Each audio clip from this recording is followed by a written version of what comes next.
So guys, we'll start with this new chapter called calorimetry. Very interesting chapter. First, see what do you mean by calorimetry. So calorie and metry, like how you have trigonometry in math, out here we have got calorimetry. Calorimetry means what? Calorie means heat and metry means what? Measurement.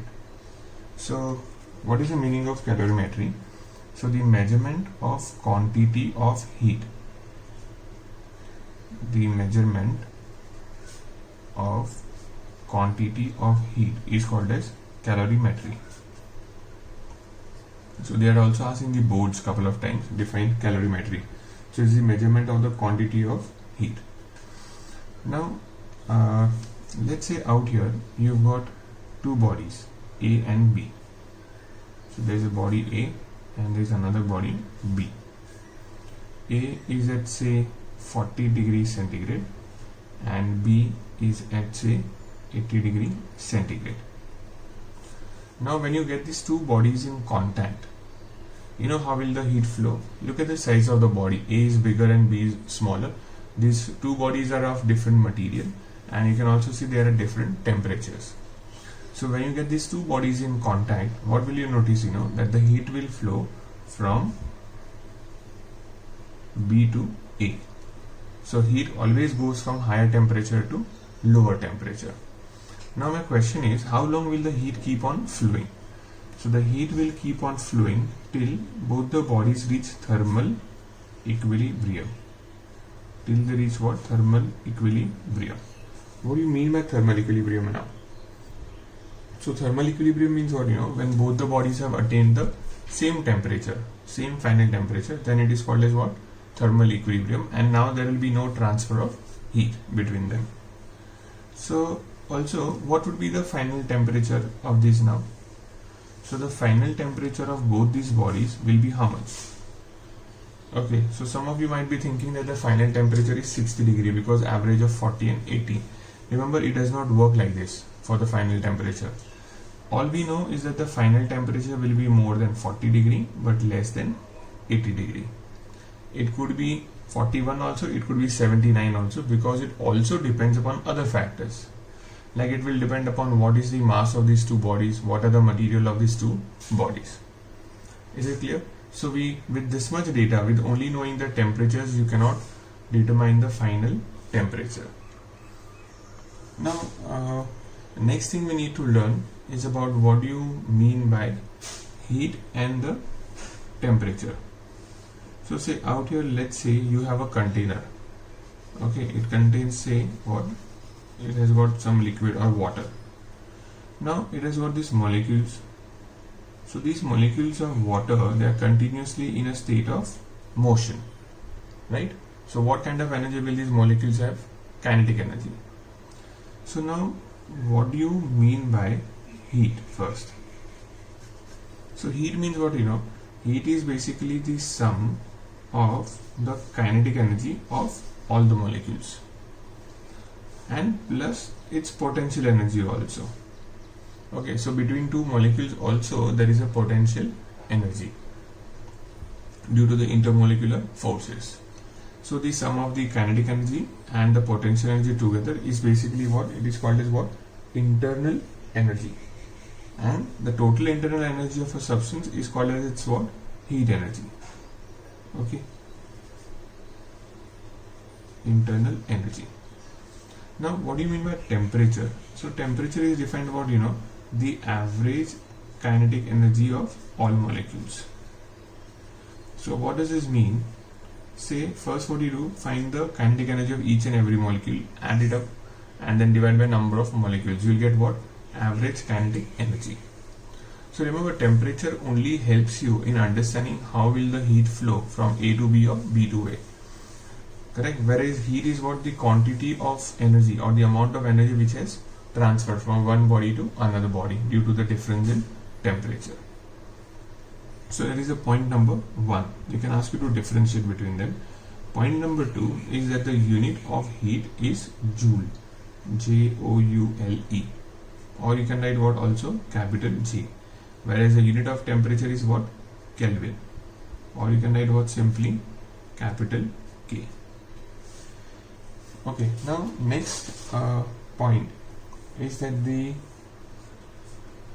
amount of if you want to measure the temperature, how will you measure the temperature? By using a thermometer. So if you know, there are different types of thermometer also, like mercury, alcohol, clinical thermometer, etc.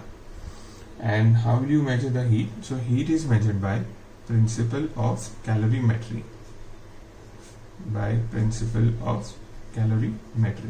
So I'll repeat once again, principle of calorimetry. So this is not any device or something, it's a concept which we use to measure the heat, whereas thermometer is what? It is a device. Next thing, you can say that heat is an additive property. What do you mean by additive property? If you add up, let's say for example, you already have got heat in this, right? And if I add some more heat, if I'll pour 100 grams of water more in this, then what will happen to the total amount of heat? It will increase. Correct? So if you have two different containers with say 50 degrees centigrade water, if you add up both of them, then the total heat will increase. But the total temperature will not increase. Remember, the temperature would remain the same. So this is a non-additive property. Okay. So there are a couple of more differentiations are there. You can refer to the textbook and learn that. Now, so that was all about understanding what is calorimetry and what is the difference between heat and temperature. Now there are a few other terms, the units or the technical terms which we need to know in calorimetry. So we'll start with those now. Yeah, see, from here it will get really interesting, this chapter. Now first part is what do you mean by 1 calorie? So as we know, calorie is what? A unit of heat. Now what do you mean by 1 calorie of heat? That is how much? So 1 calorie is defined as the amount of heat energy required to raise the temperature of 1 gram of water by 1 degree centigrade. So what is 1 calorie? The amount of heat energy required to raise the temperature of 1 gram of water by 1 degree centigrade. Okay, and that too, when you say 1 degree centigrade, they mean only from 14.5 degrees centigrade to 15.5 degree centigrade, only in this temperature range. Why? Because if you remember anomalous behavior of water, right? So they say that water, in fact, even after 4 degrees centigrade, it does not expand. It does not expand uniformly. So that's why they chose this temperature range only. So in every country, when they are measuring 1 calorie, they will always use this standard temperature range only. Okay. So I'll repeat once again. What is 1 calorie? The amount of heat required to raise the temperature of 1 gram of water by 1 degree centigrade. So what does it practically mean? It means, let's say you take one small container, in that you put 1 gram of water and then you start heating it. So when you start heating it, what will happen? Its temperature will rise. So the amount of heat which you supplied to raise the temperature by 1 degree is called as what? 1 calorie. Okay. Now just like 1 calorie, there is another term which is called as 1 kilocalorie. So what is 1 kilocalorie now? The amount of heat energy required to raise the temperature of 1 kg of water by 1 degree centigrade. Probably you must have understood on your own that it's a kilocalorie, so you'll take a kilogram, that's all. There is no difference, and obviously only from 14.5 to 15.5 degree centigrade. So they can ask you to define calorie or to define what? 1 kilocalorie. Okay. Now next thing is that 1 calorie is equal to how many joule? So 1 calorie is equal to 4.186 joule, and 1 calorie is equal to approximately 4.2 joule. So you may assume this value for calorie. They accept it in the exams, in the boards also. So 1 calorie is how much? Only 4.2 joule. Now 1 kilocalorie is equal to how many calorie? So kilo means 1000, so it will be 1000 calorie.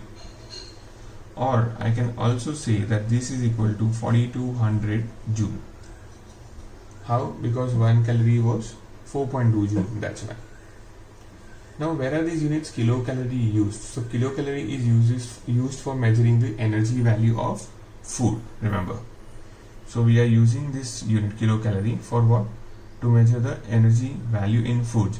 So whenever you buy the food packets, you see behind that they write, especially chocolates and all that.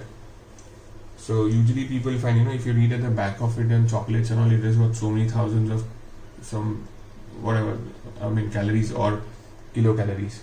So people who are very conscious about calories and all, they read it first, then they say who cares, and then have the whole chocolate. Then next one is about the next term is, okay, we'll do specific heat capacity now. Okay, one sec. So before I do specific heat capacity, there is one more thing. That's about how will you relate the temperature in Kelvin and in centigrade. So see, if you want to find the temperature in Kelvin, then what do you do? Whatever is the temperature in degrees centigrade, add 273 to it. So that will give you the answer in, if you want to convert to centigrade to Kelvin. Okay, for example, 0 degrees centigrade is equal to 273 Kelvin, and minus 273 degrees centigrade is equal to 0 Kelvin. Okay, or I can say 27 degrees centigrade is equal to 300 Kelvin. It will be useful to you in the numericals. Okay, then next thing. Okay, now see, we had learnt in this one, remember, that when you get these two bodies in contact, one body will lose heat and the other body will gain heat. Correct. Now how much heat a body has? Okay, the amount of heat present in a body is given by the formula Q is equal to mc delta T. What is the formula? Q is equal to mc delta T, wherein Q is called as what? Heat. M is called as what? Mass.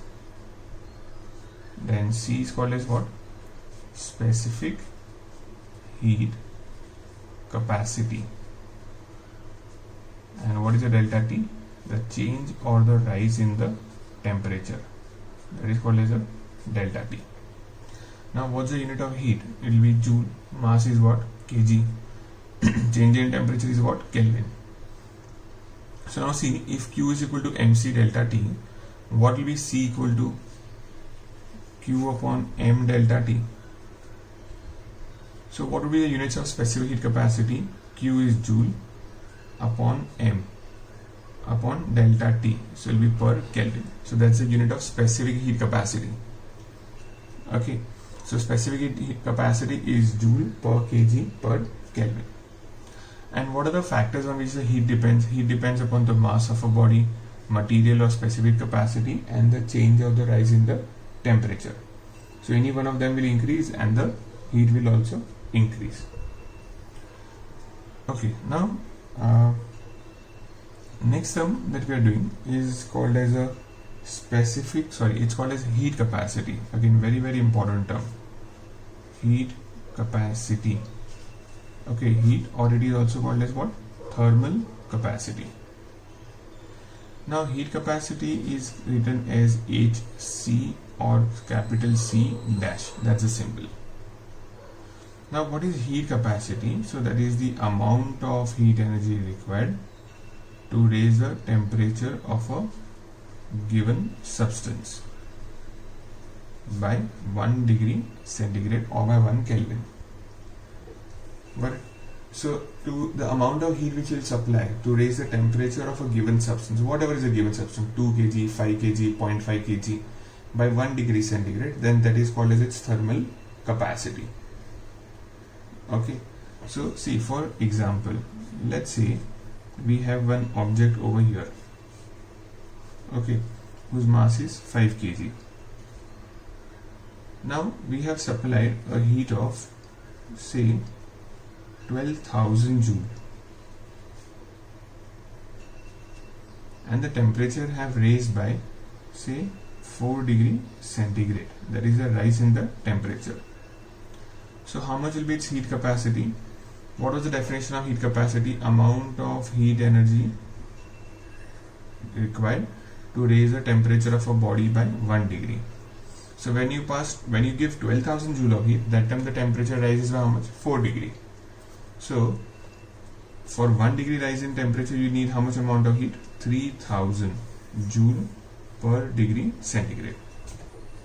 So when you give it 3000 joule heat, then the temperature of that body will rise by 1 degree centigrade. So this is called as heat capacity or the thermal capacity of a body.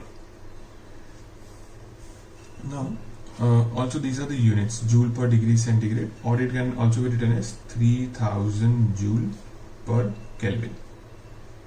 Now remember, whether it's in joule whether it's per degree or per Kelvin, it doesn't make any difference, because as you already done, like when you raise the if the temperature rises by 1 degree on Celsius scale, remember it will also rise by 1 degree on the Kelvin scale. Is it clear? But so you can write either per degree centigrade or per Kelvin, doesn't make a difference, but you cannot write Fahrenheit, per Fahrenheit. Why? Because when the temperature rises by 1 degree, it will not rise by 1 Fahrenheit, it will rise by 1.8 degree Fahrenheit, for those who remember the Fahrenheit scale. Okay, so hope everybody is clear with the heat capacity. The amount of heat required to raise the temperature of a given substance by 1 degree centigrade, that is called as the heat capacity. Then next concept, again very important concept, is about the specific heat capacity. So now what do you mean by specific heat capacity? So as you can make out, it is specific heat capacity means what? It means we are talking about a specific quantity of substance. That's why it is called a specific heat capacity. Now the symbol for specific capacity is what? SHC, or just small c. Okay, so those who find small c difficult, they can just write down SHC. Now what do you mean by specific heat capacity? So that is the amount of heat energy required. So specific heat is equal to amount of heat energy required to raise the temperature of unit mass of a substance. Unit mass of a substance by 1 degree centigrade. Did you notice the difference in the definition? Here it was what? What was the definition of a heat capacity? Where did I write? Oh sorry, it's behind this sheet. So heat capacity was what? Heat required to raise the temperature of any mass of a substance by 1 degree. But here they say what? Unit mass only. So what do you mean by unit mass? Meaning say either per kg or per gram. Got it? So the amount of heat energy which is required to raise the temperature of unit mass of a substance. So I will give you the same example which I gave behind. We have some copper block or iron block whose mass is given 5 kg. Temperature was raised by 4 degree, and the amount of heat that you supplied to it was how much? 12,000 joule. Now what will be its specific heat capacity? First, what was its heat capacity? We had got 12,000 by 4, so it was 3000 joule per degree centigrade. But now look here, 3000 joule of heat is required to raise the temperature of the whole body. But what is specific heat capacity? Heat required to raise the temperature of 1 kg of a substance. So for 5 kg you need 3000. So for 1 kg you will need how much? 600 joule per kg per degree centigrade. Is it clear? So what does this mean now? If you supply 600 joule of heat to 1 kg of this substance, then its temperature will rise by 1 degree centigrade. So both the terms are a little confusing, so you go through them again, learn them again properly, note down, and then only move ahead in this chapter. Because unless you don't know the difference between heat capacity and specific capacity, you will not be able to understand it properly. Got it? Also, if you relate them, you can also see what that your C dash is equal to M into C. meaning your heat capacity will be m times of the specific heat. Obviously, na 5 into 600 will give you 3000. Clear? So we run two formulas till now: Q equal to mc delta T and C dash is equal to m into C. Now, next thing, for example, so if you know that specific heat capacity of water is considered to be quite high, it is 4200 joule per kg per degree centigrade. What do you mean by this statement now? It means 4200 joule of heat is required to raise the temperature of 1 kg of water by how much? 1 degree centigrade. So if you want to raise the temperature of 1 kg of water by 1 degree, how much heat will supply? 4200 joule. So if you supply more heat, accordingly more temperature will be raised. Okay, and if you want to cool it down, then you have to remove that much amount of heat. Okay. I'll also give you an example. Okay, one more thing. Specific heat capacity of hydrogen is much greater. In fact, if they ask you which substance has got the highest specific capacity, then you'll like what? Hydrogen. Why? So because hydrogen has 14630 joule per kg per Kelvin or per degree centigrade. So I'll repeat once again. If they tell you which substance have got highest specific capacity, then you write hydrogen. They'll say name the liquid who's got the highest specific capacity, then you write what? Water. See, just for your understanding, look, what is the specific heat capacity of copper? It is very low. How much is it? See, approximately 420 joule per kg per Kelvin. It means how much heat is needed? 420 joule of heat is needed to raise the temperature of 1 kg of copper by 1 Kelvin. So say you have 1 kg of copper and you have 1 kg of water, and you are supplying equal heat to both of them. What will happen? So if I give say 4200 joule to copper, what will happen to its temperature? It will rise by 10 degree. But if I give 4200 joule of heat to 1 kg of water, its temperature will rise by 1 degree only. Got it? Because you can see it is 10 times. Water has got 10 times more heat as compared to copper. So did you notice? I'll repeat once again, last time, that you notice that water needs 10 times more heat than copper to raise its temperature by 1 degree centigrade. Got it? So 1 kg of water needs 4200 joule of heat, whereas 1 kg of copper needs only 420 joule of heat to raise the temperature by 1 degree. Same way, there's an example of a heat capacity also. Let's say if I tell you that heat capacity of some substance, or say a piece of copper block, is equal to 600 joule per Kelvin. What does it mean? You will have to supply 600 joule of heat to raise the temperature of that material by 1 Kelvin. So it is not important how much is the quantity of the material. We just know that if you heat up, the amount of heat required to raise the temperature by 1 Kelvin. Okay. Now, so we are done with all the terms and all that you need to understand in this. Now, another concept that you need to know is that what do you mean by one second. In this one now, there is some more data to be added here. I have written the specific heat of water, of copper. I'll also mention a couple of more which is given in your textbook also. That specific heat of steam is lesser. Specific heat of steam is 460 joule per kg per Kelvin. So you can see it becomes how much? 1/10. Now, also specific heat of ice. Specific heat capacity of ice is half of water. So it's 2100 joule per kg per Kelvin. So steam is around 1/10, whereas ice is what? Half of that of water. Okay. Now next concept that we are doing is about a calorimeter. So before we start calorimeter, I'll tell you one more another thing. This is called as, what we are doing now, this is called as principle of mixture. Principle of mixture, or it is also called as principle of calorimetry.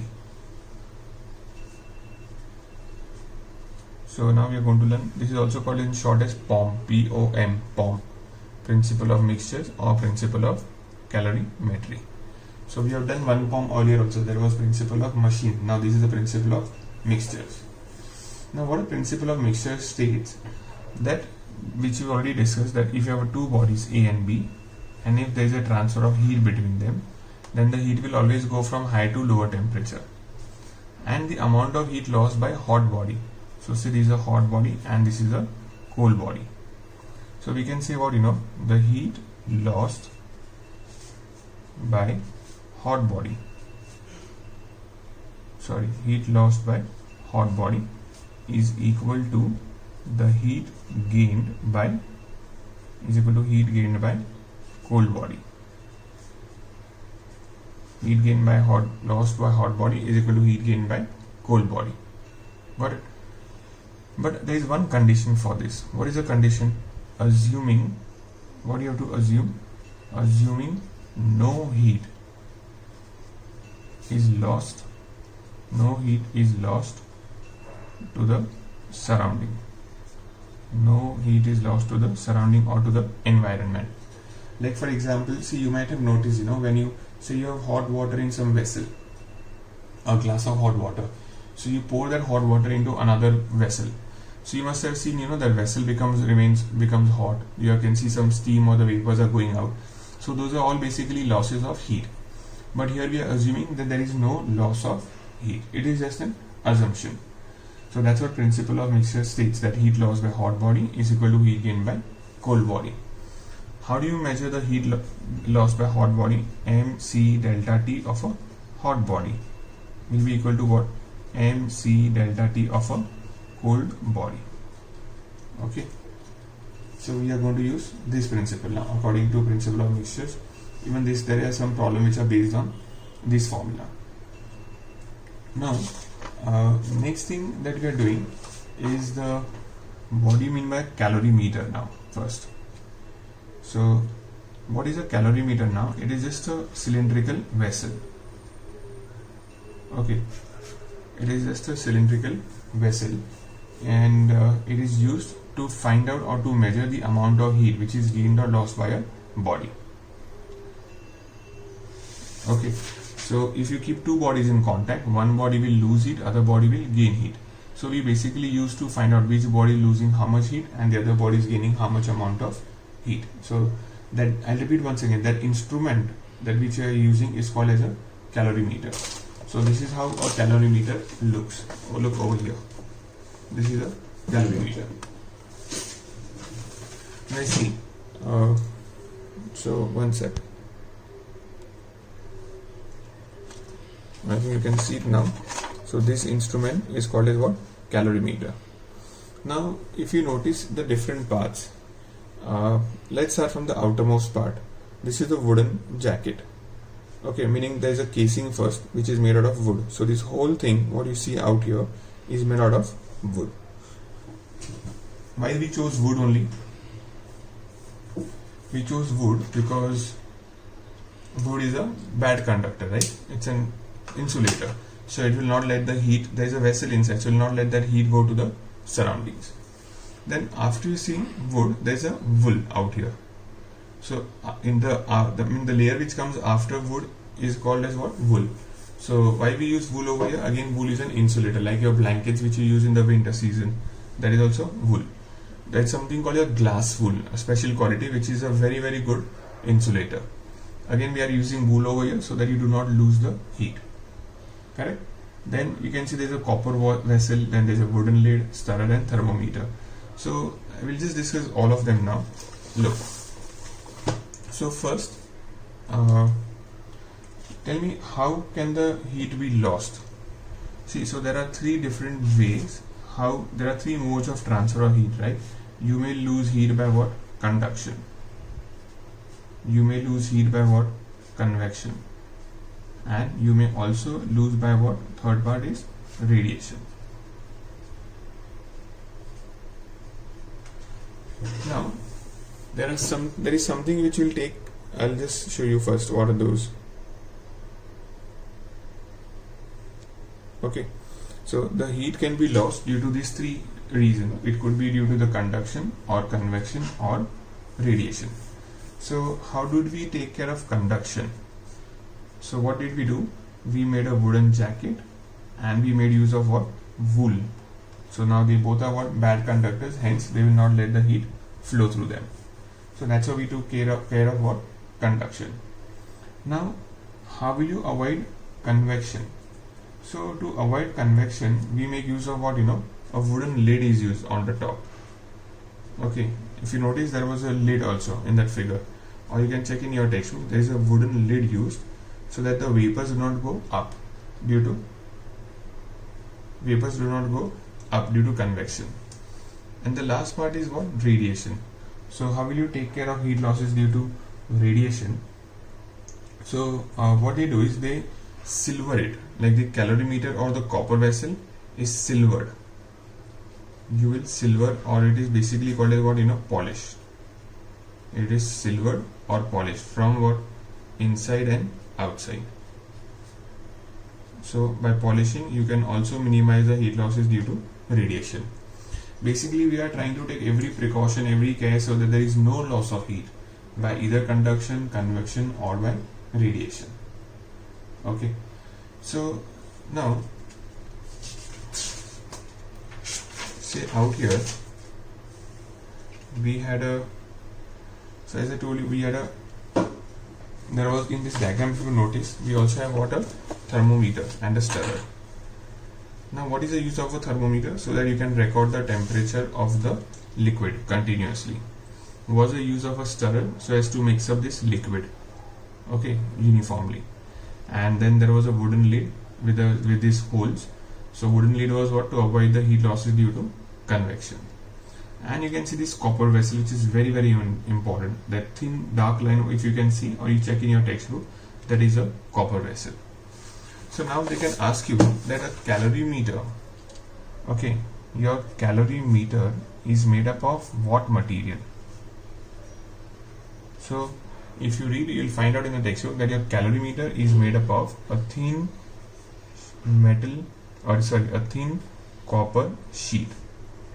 So they can ask you in the exams also that why do you make a calorimeter out of thin copper sheet? Now you have to answer two things. You have to answer why we are using thin and copper also. Like you could have used a thicker sheet also, but we use a thinner sheet.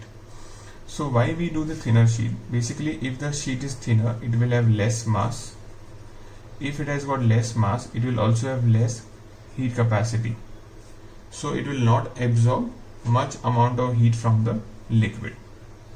Not absorb much heat from its content. Not absorb much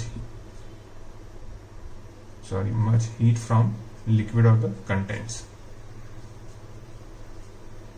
Now why we use copper only? So there are two reasons why we use copper out here. The first reason why we use copper is what? Because it has got a low specific heat capacity. So that's why we use copper. And number two is what? That it is a good conductor. So because it's a good conductor, it will readily acquire the temperature of its contents. Got it? Meaning the moment, for example, when you put hot milk into a metal glass, the metal glass will become as hot as the milk. So it will take little amount of heat and immediately raise its temperature. What's the advantage of this? Once the temperature is raised of the metal or of the calorimeter, will it absorb heat further? No. That's the reason we use copper. So there are two reasons why we use copper: low specific heat capacity, and because it's a good conductor. And why we use thinner sheet? So basically to reduce its mass, so reduce its heat capacity. As we know, heat capacity will depend upon what? Mass. More the mass, more will be the heat capacity. So guys, if you copy down these notes, I'll okay, you do one thing, add up one more point in the heat capacity. So out here, heat capacity is directly proportional to mass. So if you are having more mass, obviously it will need more heat, correct? So instead of 5 kg, if you have 20 kg of iron, then you have to supply more heat so that you raise the temperature by 1 Kelvin. Okay. Now, so that was about a calorimeter, what a calorimeter is. Now the last thing that we have to do is about the application or the natural phenomenon that they have given in your textbook. So see, one of the most common phenomenon, I'll repeat once again. Most of the give reasons which you have now, they are based on high specific heat capacity of water. So in most of the give reasons, every time you have to blame it on whom, that water has got a very high specific heat capacity of how much? 4200 joule per kg per Kelvin. So see here now, there are some 5-6 give reasons are there. The first give reason out here. Okay, the first give reason is what? That the climate near the seashore is moderate. Okay, so they're asking that why does the climate near the seashore remain moderate? Now, when they say near the seashore means what? That there is water out there, a large quantity of water, right? Now we know that water has got a very high specific heat capacity. So because water has got a very high specific heat capacity, it means it can absorb large amount of heat. So for example, in the summer or when the temperatures are higher, water will keep on absorbing a very large amount of heat without much rise in its temperature, and that's why the temperatures will remain stable, or you can say it will be moderate. Now in another case, let's say when it becomes very cold, that time what happened? The water, because it had lot of amount of heat in itself, it will keep on giving out that amount of that heat gradually throughout the day night, and that's why the temperature will remain moderate. Now there is also something called a land breeze and sea breeze. Probably you've done it in geography also. So just read that part where they have mentioned about the land breeze and the sea breeze. Then hot water bottles are used for fermentation. Now, 1 minute. Now see, notice again over here properly that they are talking about fermentation. Okay, not fermentation. Okay, read this word properly. So what do you mean by fermentation? First of all, we need to understand what do you mean by fermentation. So what do you mean by fermentation? Fermentation is a process in which we use hot water bottles, or like you might have seen old people now, if they have a backache or something, they usually use those rubber bags, red color rubber bags are there. You have to put water in that and then put a cap on it tightly, and then you can use it on the affected area. Or there are heating pads also, you get those. Okay, so that process where you treat yourself with heat is called as fermentation. So now they're asking us why we use only hot water in them, why we do not use some another liquid. So the reason is what, why we use hot water only, because water has got a very high specific heat capacity. So when you're heating up water, it is storing a large amount of heat in itself. Now when you start using that water, when you start using that water bottle, what will happen? It will keep on giving out heat gradually or slowly to your body without much drop in the temperature. Got it? So if we are using some another liquid with a lesser specific capacity, what would have happened? It will cool down faster, and then very often you'll have to keep on changing the liquid. Got it?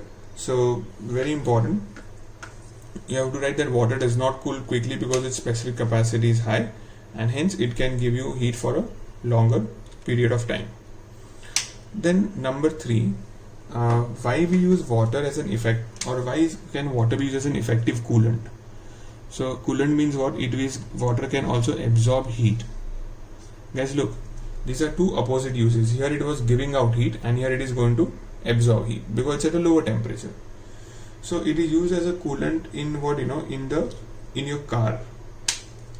So in your car now, we have like a radiators, or there are coolants are used so as to reduce or remove the heat from the engine. So as you keep on running your car, the engine of your car becomes very hot, and it's very important you again get them down to a lower temperatures. Otherwise your engines will cease, they'll stop working. So how do they do that now? So for that they allow water to flow in pipes around the heated parts of a machine. Okay, so one of the examples they have given is a car radiators. So if you know you have to keep on checking your coolants often. People use coolants, if you've seen, it's usually a neon, like something this color of green liquid they use. Okay, so what some people do is that they mix up coolant and water both, and then they use it to make it more cost effective. And in fact in the earlier days people used to use only water only out there. Then next is, in cold countries water used as a heat reservoir for wine and juice bottles. So in cold countries now, if you, let's say if then you have a tetra pack of a juice or wine bottle or beer bottles, anything, so what would happen, due to the lower temperatures, those things can easily, those would easily freeze. And then obviously you cannot have those tetra packs like those juice and all. If it freezes, it will become a gola. So to avoid that, what we do, you have to take one huge big tub or a bucket. Okay, there are also called as cellars in cold countries. So what's the use of those cellars? They're basically big tubs are there made out of wood, and they drop whatever, like like these tetra packs, beer bottles, wine bottles, juice bottles, everything is put inside it. So every time when those bottles want to, or those tetra packs want to freeze, but the water will continuously keep on giving it what? Heat. Correct? So because water keeps on giving heat, it will not freeze. Then next one, this is also very, very important, that farmers, this one, see, farmers fill their fields with water to protect the crops from frost. So in cold countries now, when the temperatures fall below 0 degrees centigrade, it is possible that the water in the farm and inside the crops may freeze. Now why is it dangerous if water freezes? Because if the water freezes, then it will expand on freezing due to anomalous behavior of water. So whatever the water is present inside the xylem and phloem tissues of those crops, it will expand, and if it will expand, the tissues will die. So because of which the crops will die, and hence you lose out the crop. So what do the farmers do? They put excess water in the field.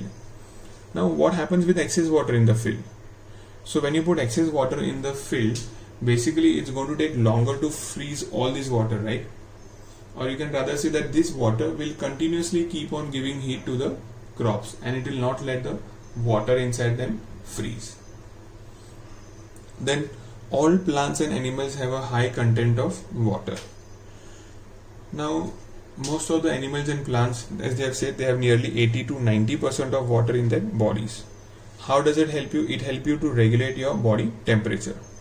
Also, because of this high specific heat capacity, it helps to nearly maintain the same temperature throughout in all the seasons. So your temperature would remain the same.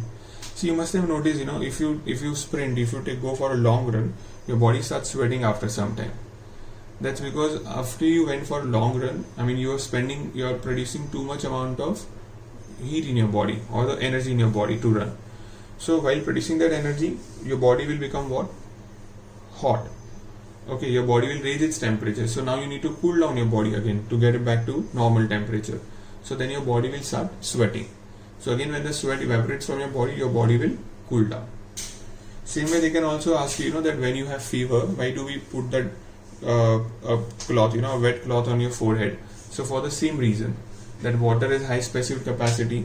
So it will absorb heat from your body and hence make you feel better.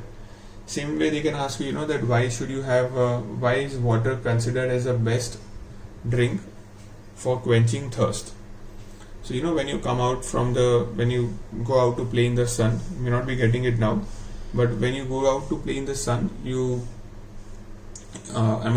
immediately when you come back home, you'll usually have water. So either you have those Glucon-D, Ruafza, some energy drinks or something like that.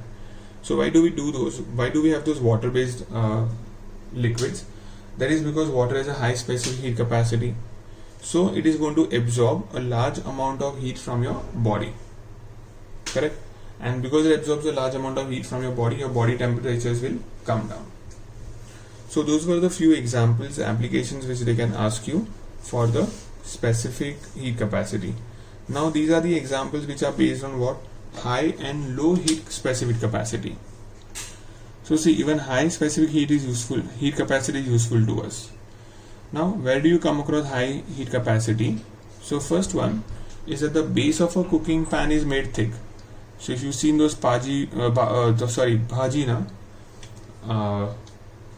like those tawas of where they make pav bhaji or dosas and all, you might have seen they're very thick tawas.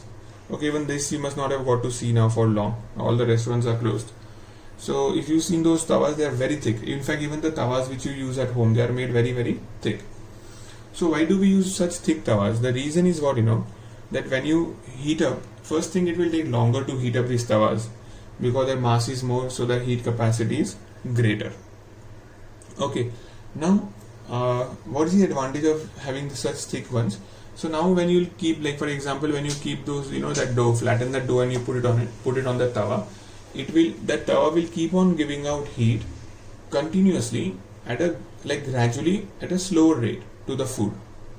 So it will keep on giving out food for a longer time. Okay, so it will not raise the temperature immediately and burn your food. So try at home now. Since you have a lot of free time, you can try this. Take a small thin metal plate like a thali or something, keep it on the gas, flatten that dough and then put it on the thali, on that hot thali. What will you find? Your food will burn.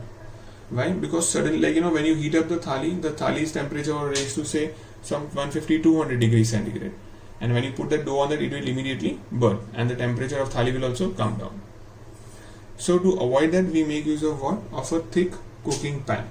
In fact, if you've seen electric irons now, if you go to the laundry guys, the electric irons are not like lighter like how we use in our house. Okay. In fact, those electric irons which they use now, they are so heavy that Alia Mithai Wala may not be able to lift it also. It is that heavy. So the base of an electric press is made thick and heavy. So why do they make thick and heavy? So as to increase its heat capacity and hence it will remain hot for a long time. Now the next key reason is that why is the vessel which is used for measurement of heat, that is in calorimeter, made of thin sheet of copper? So we already discussed why we are using a thin sheet of copper. So I'm not discussing this one right now. So guys, in this video we have only finished the theory of the A part, and I'll make another separate video to record the numericals of the A part. Okay, bye.